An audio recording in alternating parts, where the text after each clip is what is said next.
நான் சொல்றேன், இந்த காஸ்டியூமும் இந்த ஹேர் ஸ்டைலும் வேற யாராவது போட்டு வந்தாங்கன்னா நன்னு படத்துல வர பேய் மாதிரி தான் இருப்பாங்க. ஆனா அவங்கள பாருங்க எவ்வளவு பியூட்டிஃபுல்லா இருக்காங்கன்னு. இவங்களோட எந்த சீனுமே இல்லதான். நான் தான் கேட்டேன் கார்த்திகிட்ட.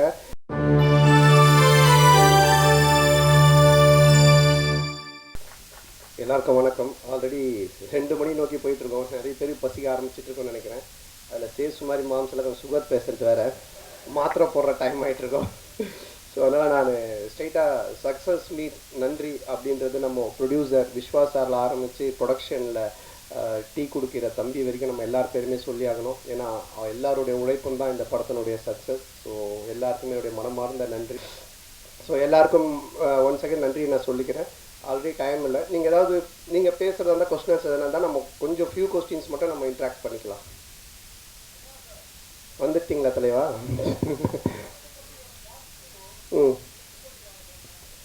இல்லை, தெற்குப்பட்டி தென்ராசு அப்படின்னு சொல்லி நாங்கள் ஒன்று யோசிச்சு வச்சுருந்தோம். ஆக்சுவலாக வடக்குப்பட்டியிலேருந்து அந்த சைடு போயிட்டோன்னு. பட் இப்போது அதை விட வேற ஒரு ப்ராஜெக்ட் போயிட்டு இருக்கிறதுனால இது கண்டிப்பாக பண்ணுவோம். சொன்னானே சார். அதே மாதிரி ஹீரோயின் உங்கள் படம் எல்லாத்துலேயுமே பிரமாதமாக இருப்பாங்க, இந்த படத்துலையும் பிரமாதமாக இருக்காங்க. ஆனால் அவங்களோட ஒரு நல்ல ஒரு டூயட்டோ இல்லை லவ் சீனோ இல்லை. அதை இப்போ கேட்டீங்க. அடுத்த படத்தில் இந்த படத்தில் காமெடி எல்லாமே எக்ஸ்ட்ரா ஜனரஞ்சகமாக பிரமாதமாக இருந்தது. அந்த விஷயம் எங்களோட அந்த ஃபீலிங்கையும் புரியும். இல்லை, உங்களுக்கு இது நான் எழுதி கொடுத்து கேட்ட மாதிரியே இருக்கும். யாருன்னா பார்த்தாங்கன்னா இவன் மனசில் இருக்கிறதெல்லாம் அவன் மூலமாக கேட்குறாமல. இல்லை, இப்போ கூட நான் சொல்கிறேன், இந்த காஸ்டியூமும் இந்த ஹேர் ஸ்டைலும் வேறு யாராவது போட்டு வந்தாங்கன்னா நன்னு படத்தில் வர பேய் மாதிரி தான் இருப்பாங்க.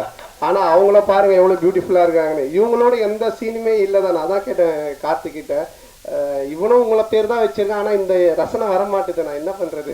அதனால் அடுத்த படத்தில் கண்டிப்பாக வச்சிருக்காரு. கேட்டுங்க, அவங்க கேட்குறாங்க, நான் கேட்கலைங்க. பல விஷயங்கள் உண்மையா இருக்கு. பல கோயில்கள் விஷயங்கள் பண்றாங்க. நீங்க எந்த கோயில குறிப்பிட்டு இதுல காமிச்சிருக்கீங்க? அதான் காமிச்சிருக்கேன், கர்நாடகா கோவில். இல்ல, நீ இந்த கொஸ்டினை வேற மாதிரி மீன் பண்ணி கொண்டு போற போல. அந்த மாதிரி எந்த கோவில் எதையுமே நம்ம இது பண்ணல. எந்த கோவிலா இருந்தாலுமே அதை வச்சு கடவுளை வச்சு காசு பண்றவங்க மேல தப்பு. அதே மாதிரி அந்த கடவுள் நம்பிக்கையை வச்சு அரசியல் பிரச்சனை பண்றதும் தப்பு அப்படின்றதான் காமிச்சிருக்கோம். உங்களுக்கு எப்படி தோணுது? கடவுள் நம்பிக்கை இருக்கிறவங்களுக்கு இருக்கு, இல்லாதவங்களுக்கு இல்லை. ஸோ அதனால அவங்க 2 பேருக்குமே அது பொதுவாக தான் வச்சிருக்கோம். ஏன்னா என்னை பொறுத்த வரைக்கும் இருக்கு. நான் சாமி கும்பிடுறவன், நான் ஆன்மீகவாதி, நான் கடவுள் நம்பிக்கை உள்ளவன். இப்போ கூட கயிறு கட்டிட்டு அதனால என்னை பொறுத்த வரைக்கும் இருக்கு. இல்லாட்டி நான் சூளை வச்சுட்டு நிற்கவே மாட்டேன். அதனால சார், இந்த படம் ரிலீஸுக்கு அப்புறம் அந்த முன்னாடி கேட்டாங்க அந்த இஷ்யூ, அது மக்களுக்கு கிளியர் ஆயிடுச்சுன்னு நம்புறீங்களா? ஆமா, இல்லைன்னா இது வெற்றி படமா இருக்காது. யாருமே சிரிச்சிருக்க மாட்டாங்க, கைத்தட்டி இருக்க மாட்டாங்க, ரிவ்யூஸ் நல்லா இருக்காது. நீங்க எல்லாம் பார்த்துட்டு பாராட்டி எழுதியிருக்க மாட்டீங்க. நீங்களே இந்த கேள்வி இப்போ கேட்டிருப்பீங்களா? வேற ஏதாவது தான் எழுதியிருப்பீங்க. அதனால அது மக்கள் ஏத்துக்கிட்டாங்க. மக்களுக்கு புரிஞ்சிருச்சு இவங்க என்ன சொல்ல வந்திருக்காங்க. அதுவும் இந்த கண்டென்ட் இன்னைக்கு காமெடி பொறுத்த வரைக்கும் ஹாரர் காமெடி, அப்புறம் ஃபேமிலி காமெடி, இப்படி நம்ம லவ் ராம் காமெடி எல்லாம் போலாம். ஆனா ஒரு சோசியல் காமெடி பண்றது ரொம்ப கஷ்டம். டைரக்டரால ஈஸியா பண்ணவே முடியாது. ஏன்னா சோசியல் கண்டென்ட்ல கை வைக்கும் போது ரொம்ப பார்த்து வைக்கணும். ஏன்னா 2 விதமான ஆட்களுமே இருப்பாங்க. ஸோ அது ரொம்ப கார்த்திக் பியூட்டிஃபுல்லா ஹேண்டில் பண்ணதுனால 2 விதமான ஆடியன்ஸுமே என்ஜாய் பண்றாங்க. நாத்திகரும் என்ஜாய் பண்றாங்க, ஆத்திகரும் என்ஜாய் பண்றாங்க. ஸோ அதுக்கு உண்மையிலே டைரக்டர் தான் நம்ம பாராட்டு சொல்லணும். அதே மாதிரி கூல் சுரேஷ் இந்த கண்ணாடி நீங்க கொடுத்ததா தான் சொன்னாரு. அதுக்கு அந்த கருப்பு பெயிண்ட் அடிச்சிருக்கலாம்ல. உண்மைதான். இதோட அந்த கண்ணாடி யாரும் யூஸ் பண்ண மாட்டாங்க. நான் திருப்பி நீ வாங்கி யூஸ் பண்ணி வைப்பாரு, பண்ண மாட்டேன்ல. அது அவன் அப்படிதான் பிக் பாஸ் ஒருத்தர்கிட்ட ஒரு ட்ரெஸ் வாங்கி வந்திருக்கான். அவன் பேர்லாம் சொல்ல மாட்டேன், கண்ணாடி மட்டும் சொல்லிட்டான் இவர்கிட்ட இருந்து வாங்கினேன்ட்டு. அவனை பத்தி நீங்க பேசினா பேசிக்கிட்டே இருக்கணும். அதுதான் அவன் ஏதோ ஒன்று பண்றான், அதை கண்டுக்காதீங்க.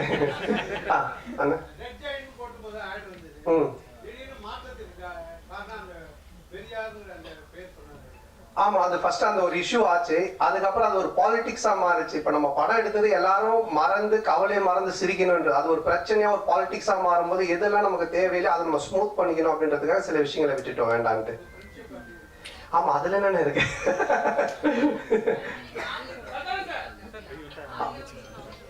ஆமா ஆமா, அதுல ஒரு ஹீரோயின் கிடைச்சிட்டாங்க, இன்னொரு ஹீரோயின் மட்டும் கிடைக்கல. கொஞ்சம் அப்படியே பாத்துக்கிட்டு இருக்கோம்.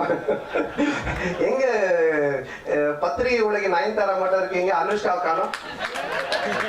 அனுஷ்கா வரலையா? அதை விட முக்கியமானது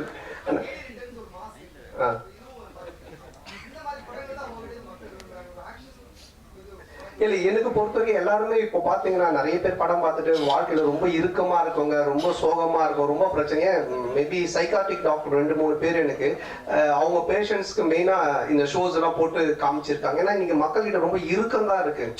எல்லாருமே முகத்துல ஒரு சோகம், ஒரு சந்தோஷமே இல்லை. அட்லீஸ்ட் நம்ம கடவுள் ஒரு விஷயத்த கொடுத்துருக்கேன். நான் என்னோட சின்ன வயசுல ஆரம்பிக்கும் போது என் கூட இருக்கிற எல்லாரும் நான் சிரிக்க வச்சுக்கிட்டே இருப்பேன். அது வந்து பாலாஜி அண்ணனோட சேர்ந்தேன். அப்போ அவர் வந்து பாப்பா என் கூட டிவியில் நடிப்பான்னு என்னை கூப்பிட்டு வந்தாரு. அப்புறம் அந்த காமெடி பார்த்துட்டு சிம்பு கூப்பிட்டு எனக்கு மன்மதன் சான்ஸ் கொடுத்தாரு. ஸோ என்னோட நோக்கம் எதுவாக இருந்துச்சுன்னா என்னை சுற்றி இருக்கிறவங்கள சந்தோஷமா வச்சுக்கணும், சிரிக்க வைக்கணும். அது கடவுள் எனக்கு ஒரு லைஃப் கொடுத்தாரு, ஒரு சினிமான்னு. அப்போ அதை நம்ம செய்யணும் அப்படின்றத என்னோட நோக்கமா இருக்கு. அதை நோக்கி தான் நான் போயிட்டு இருக்கேன். என்னோட படங்கள்னால நீங்க வந்து சிரிக்கலாம், கவலை மறந்து என்ஜாய் பண்ணலாம். இது மட்டும் தான். சொல்லுங்க சார். படம் ஃபுல்லா சூப்பரா இருக்கு. ஆனா அந்த கட் சீன் அதுவே நல்லா இருக்கு. நீங்க இல்லன்னு சொல்லிட்டு அதை கட் பண்ணிட்டீங்களா இல்ல டைரக்ட் பண்ண வேலையா? இல்ல என்னன்னா ஒரு ஃபுல் லென்த் பார்க்கும்போது உங்களுக்கு கதை நகர்ந்து போகும்போது சில சீன்ஸ் ரொம்ப காமெடியா போயிட்டு இருந்தாலும் கதைக்குள்ள போனா கொஞ்சம் லேக் ஆகும். அப்போ அதை வந்து எடிட்டர் சார் அவரு கையில இருக்கு, எங்க கையில கிடையாது. அவரே வந்து கட் பண்ணிடுவாங்க. அதுக்கு தான் அவரு வேலையா கொடுத்து வச்சிருக்காங்க. இல்லைங்க இது காமெடி நல்லா இருக்கு, ஆனா பட் இங்க கதை கொஞ்சம் மிஸ் ஆகுதுன்னா அவர் கையில இருக்கு அந்த கத்திரி. சந்தானம் சார், அதே மாதிரி முன்னாடிலாம் நீங்க ஹீரோவுக்கு நண்பரா வர்றப்ப கூட உங்களையே பார்த்துட்டு இருக்கணும்னு தோணும். இப்ப நீங்க ஹீரோ ஆன பிறகு உங்க கூட இருக்கிறாங்களா பெஸ்எஸ், மாறன், ரவி மரியா சார், கூல் சுரேஷ், இவங்களெல்லாம் அவங்களுக்கு ஸ்பேஸ் கொடுத்து நடிக்கிற மாதிரி தெரியுது. இந்த மாற்றம் எதனால, எப்பயில இருந்து நடந்தது? இல்ல இப்போ ஒரு காமெடினா அந்த காமெடி நடக்கிறதுக்கு மத்தவங்க சுத்தி இருக்கிறவங்க அதுக்கு ஆக்ட் பண்ணணும், அதுக்கு ஸ்பேஸ் தரணும். நானும் பேசுவேன் காமெடி, அவரும் பேசுவார், இவங்களும் பேசுவாங்கன்னா அது சண்டை மாதிரி ஆயிடும். அதனால நிறைய படத்துல நிறைய காமெடியன்ஸ் இருப்பாங்க, ஆனா காமெடி ஒர்க் அவுட் ஆகாது. என்ன ஆகுனா சண்டை மாதிரி ஆயிடும். என் மேல பஞ்சு முடியணும், இல்ல நான் தான் பஞ்சு பேசுவேன். அது பண்ணக்கூடாது. அங்க ஒருத்தர் செட்டிலா பிளே பண்ணணும், மத்தவங்க அது யார் பண்றாங்களோ அவங்க கொஞ்சம் பண்ண வைக்கணும். அப்பதான் காமெடி ஒர்க் அவுட் ஆகும். ஸோ அதை நான் இந்த படத்துல பண்ணேன். இதுக்கு முன்னாடி இதுக்கப்புறம் வர படங்களே அதான் நான் பண்ணுவேன். என்னுடைய ரோல் நான் பண்ணிட்டு சுத்தி காமெடியன்ஸ் அவங்க என்ன பண்றாங்களோ அதுக்கு நம்ம ஸ்பேஸ் கொடுத்து ஒர்க் பண்றது. ஸோ இதுதான் காமெடியோட ஃபார்முலாவே. இப்ப நான் ஒண்ணு சொல்றேன்னா அதுக்கு நீங்க அமைதியா இருந்தாலும் சிரிப்பு வரும். நீங்களும் நானும் மாத்தி மாத்தி பேசிட்டு தான் இருக்கும். சோ அது அந்த ஒரு ரூல். சதானி சார், இப்ப ரஜினி சார் வந்து ஒரு விஷயம் சொன்னாங்க, சங்கின் விஷயம் சொன்னாங்க சார். யாருங்க?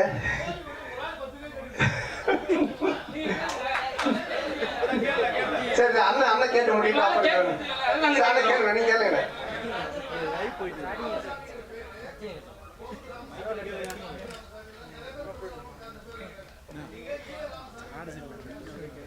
ஈவே ராமசாமி நம்ம எங்கேயும் மென்ஷன் பண்ணலேன்னு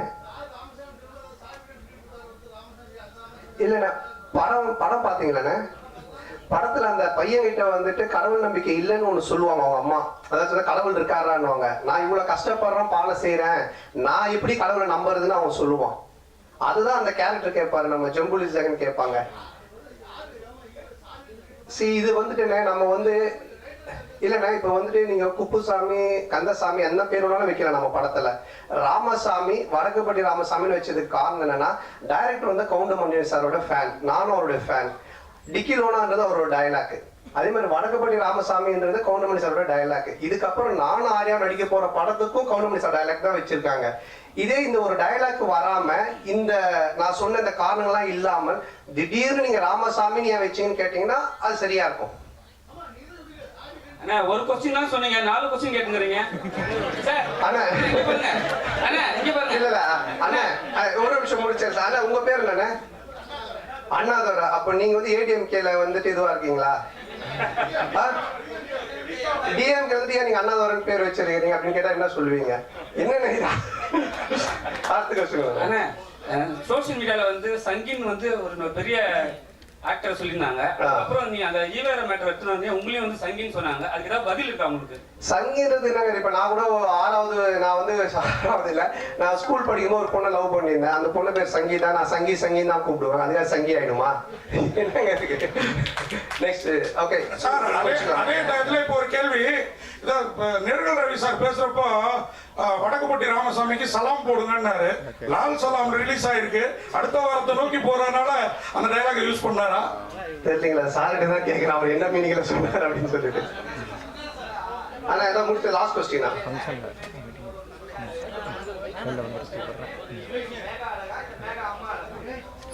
மேக கேக்குறாங்க அம்மா அழகுன்னு யார் சொன்னது, நானா டைரக்டரா? இல்ல கண்டிப்பா 2 பேருமே அழகுதான். ஸோ அதனால ரொம்ப சந்தோஷம் உங்க எல்லாருமே சந்திச்சதுல. ரொம்ப இவ்வளவு நேரம் பொறுமையா இருந்து இந்த ஒரு வெற்றி சக்சஸ் மீட்டுக்கும் சப்போர்ட் பண்ணிட்டு இருக்கவங்க எல்லாருக்குமே ரொம்ப நன்றி.